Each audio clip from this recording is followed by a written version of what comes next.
जो देवे के बाद दे दे न तो नजरी से दूर जो।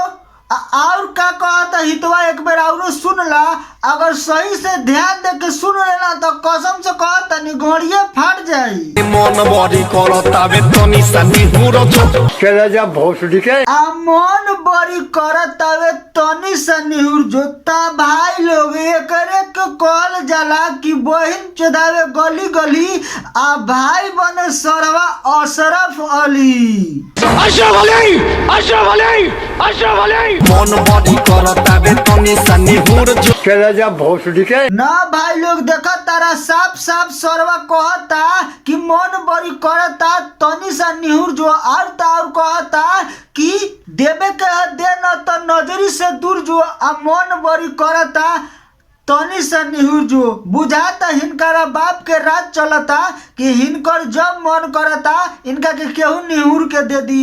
ए हिसाब से तो हमरो मन करता का अपना घरे वाली से चाहे अपना बहनिया से देवा देबो हमरा के। हमरो बड़ी मन करता।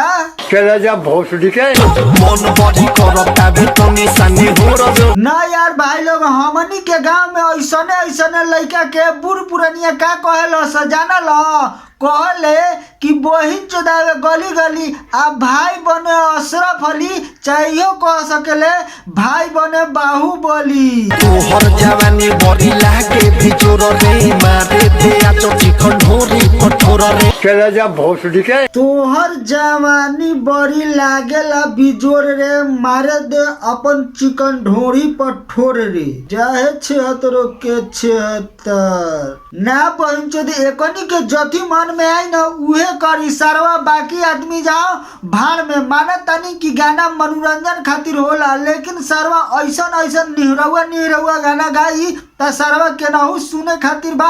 अकेले आदमी सुन के अकेले अपना मुठियाई घर में बैठ।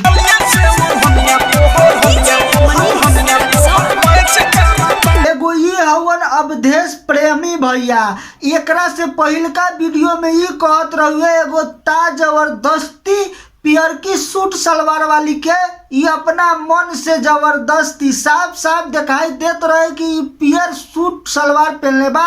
तो ये कहत रहे कि पियर की फराक वाली। अब की देखा भाई लोग का कहता रहे होठ ललिया से ओढ़निया तोर मैच करता।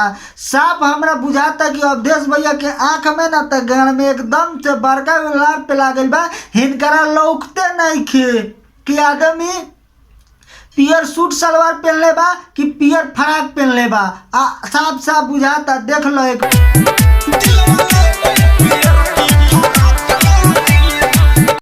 वहां तक तो ठीक रहे कि वो पियर फराक ना पहनले रहे लेकिन पियर सूट सलवार पहनले रहे।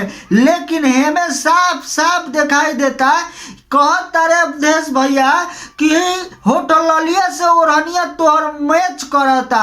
आप पूरा वीडियो देख ले भाई लोग केनाहू ना दिखाई दी कि 76 हीरोइनिया केनाहू चुनरिया चाहे ओढ़निया रखले बिया पूरा गाना में। आई साफ साफ अवधेश भैया कहता रहे कि होटलिया से ओढ़निया तोहर मैच करता। ना जाने हमनी के चुतिया समझता रहे कि खुदे चुतिया बारे।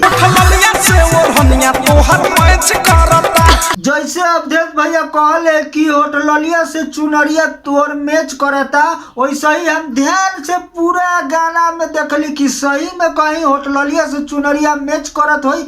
लेकिन पूरा हम वीडियो देखली लेकिन एको जगह हीरोइनिया ओठलिया तो लगले बा लेकिन ओढ़निया केहू जगह रखले नहीं के। तो ये ता जबरदस्ती कहता रे होटलिया से चुनरिया तोहर मैच करता। ना जाने इनकरा गाल में लार पे लागल बा कि आंख में लार पे लागल बा। घूर घूर के ऐसे का निहारता रह घूर घूर के ऐसे का निहारता रह। का है मैडम तोहरा कान में लार पे लागल बा। हम कहतानी ना कि हुनकर आंख में लार पे लागल बा हुनका कुछो लौकते नहीं खे। ओकरा का मालूम कि घूरतानी कि का करतानी। उ त साफ पगला गइल बा लड़चट हो गइल बारन कहतारन कि होटलिया से चुनर ओढ़निया तोहर मैच करता। लेकिन तुहे बताव कि तू चुनरी ओढ़ले बारू कि नहीं कुछ अभी कांच बनी कली। देखी नाही कुछो अब ही कांच बानी कली आ फेरा में जब पड़ब तो अखिया में मोतिया बिन पड़ी। हे भौजी तू का ठेकबू भल न पिछिलका गनवा में कहत रहलू ताके मारो राजा मारो न खड़े खड़े कि सुता के लेला राजा केहू देख ली तो झके कह दी घरे। यही कपड़ावा पहनले रहलू आ तुहे रहलू ई गनवा में कहत रहू कि ना ठेकम। एकरा से पहिल का गनवा में हो हितवा के कहत रहलू कि सुता के लेला राजा मारो न खरे खरे। कि नाही कुछ अभी कांच बानी कली ताके मारो राजा मारो न खड़े खड़े। साले मजाक बना के रखते हो, भड़ुआ समझे है क्या? गांड में गोली मार दूंगा, एक लाइव बोल रहा हूँ। गजब बेइज्जती है। आज के वीडियो यहीं पर समाप्त करता नहीं। आई होप कि वीडियो आप लोग के पसंद आ गए। अगर वीडियो तइको पसंद आयल हो तो वीडियो के लाइक करिए, हमारा चैनल के सब्सक्राइब करके घंटा बजा दी ताकि कौनो वीडियो डाली तो आप तक पहुंची सबसे पहले।